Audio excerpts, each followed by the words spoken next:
पौराणिक कथाओं के अनुसार एक समय की बात है, किसी नगर में एक धनी साहूकार रहता था।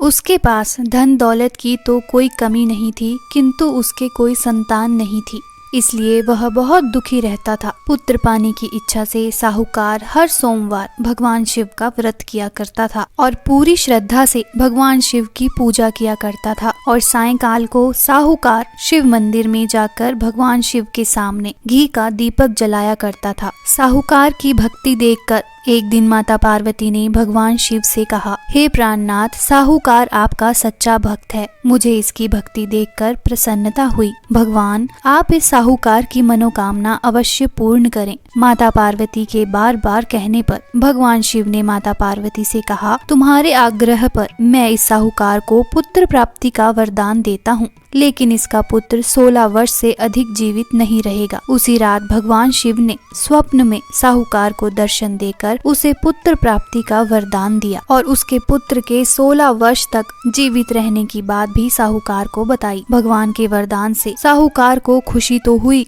लेकिन पुत्र की अल्पायु की चिंता ने उस खुशी को नष्ट कर दिया। साहूकार पहले की तरह सोमवार का विधिवत व्रत करता रहा। कुछ महीने पश्चात उसके घर में अति सुंदर पुत्र का जन्म हुआ। बहुत धूमधाम से पुत्र जन्म का समारोह मनाया गया। साहूकार को पुत्र जन्म की अधिक खुशी नहीं हुई, क्योंकि उसे पुत्र की अल्प आयु के बारे में पता था। जब साहूकार का पुत्र 12 वर्ष का हुआ तो शिक्षा के लिए उसे वाराणसी भेजने का निर्णय लिया गया। साहूकार ने अपने पुत्र के मामा को बुलाया और कहा कि उसके पुत्र को शिक्षा प्राप्त करने के लिए वाराणसी छोड़ आओ। साहूकार का पुत्र अपने मामा के साथ शिक्षा प्राप्त करने के लिए चल दिया। रास्ते में जहाँ भी साहूकार का पुत्र और उसका मामा रात्रि में विश्राम के लिए ठहरते, वहीं यज्ञ करते और ब्राह्मणों को भोजन कराते थे। लंबी यात्रा के बाद मामा भांजा एक नगर में पहुँचे। उस नगर के राजा की कन्या का विवाह होने जा रहा था, लेकिन जिस राजकुमार से उस कन्या का विवाह होने वाला था वह एक आंख से काना था और इसके बारे में किसी को भी पता नहीं था। वर का पिता अपने बेटे के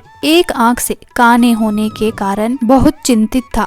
उसे इस बात का भय सता रहा था कि राजा को इस बात का पता चलने पर कहीं वह विवाह से इनकार न कर दे। यदि ऐसा हो गया तो उसकी बहुत बदनामी होगी। वर के पिता ने साहूकार के पुत्र को देखा तो उसके मस्तिष्क में एक विचार आया। उसने सोचा, क्यों ना इस लड़के को दूल्हा बनाकर राजकुमारी से विवाह करा दूं। विवाह के बाद इसको धन देकर विदा कर दूंगा। वर के पिता ने इस बारे में मामा से बात की और वह धन मिलने के लालच में अपने भांजे को दूल्हे के स्थान पर बैठाने के लिए तैयार हो गया। साहूकार के पुत्र को दूल्हे के वस्त्र पहनाकर राजकुमारी से उसका विवाह करवा दिया गया, किंतु साहूकार का पुत्र ईमानदार था, इसलिए वह राजकुमारी से सच नहीं छिपा सका और उसने राजकुमारी की ओढ़नी पर लिख दिया, राजकुमारी, तुम्हारा विवाह तो मेरे साथ हुआ था। मैं तो वाराणसी में शिक्षा प्राप्त करने के लिए जा रहा हूँ, लेकिन जिसके साथ तुम्हें विदा किया जाएगा वह काना है। जब राजकुमारी ने अपनी ओढ़नी पर लिखा हुआ पढ़ा तो उसने काने लड़के के साथ जाने से इनकार कर दिया।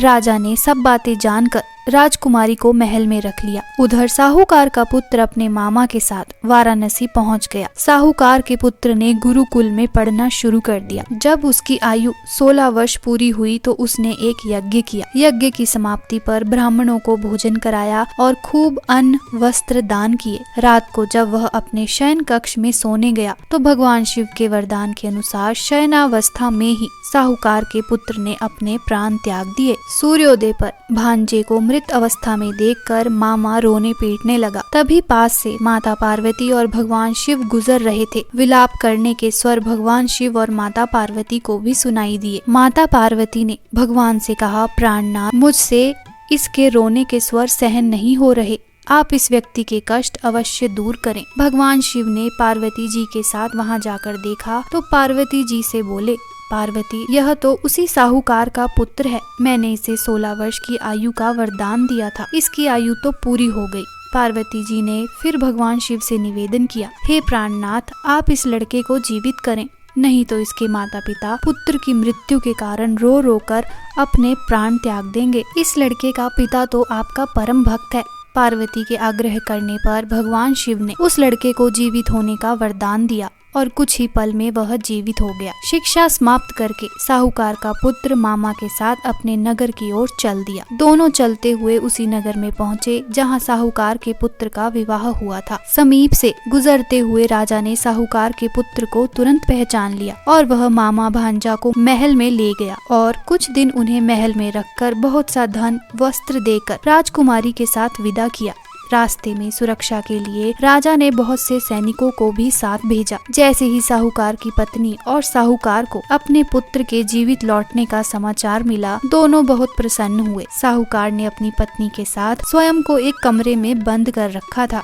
भूखे प्यासे रहकर साहूकार और उसकी पत्नी बेटे की प्रतीक्षा कर रहे थे। उन्होंने प्रतिज्ञा कर रखी थी कि यदि उन्हें अपने बेटे की मृत्यु का समाचार मिला तो दोनों अपने प्राण त्याग देंगे। साहूकार अपनी पत्नी और मित्रों के साथ नगर के द्वार पर पहुंचा। अपने बेटे के विवाह का समाचार सुनकर पुत्र वधू को देखकर उसकी खुशी का ठिकाना न रहा। उसी रात भगवान शिव ने साहूकार के स्वप्न में आकर कहा, हे श्रेष्ठी, मैंने तेरे सोमवार के व्रत करने और व्रत कथा सुनने से प्रसन्न होकर तेरे पुत्र को लंबी आयु प्रदान की है।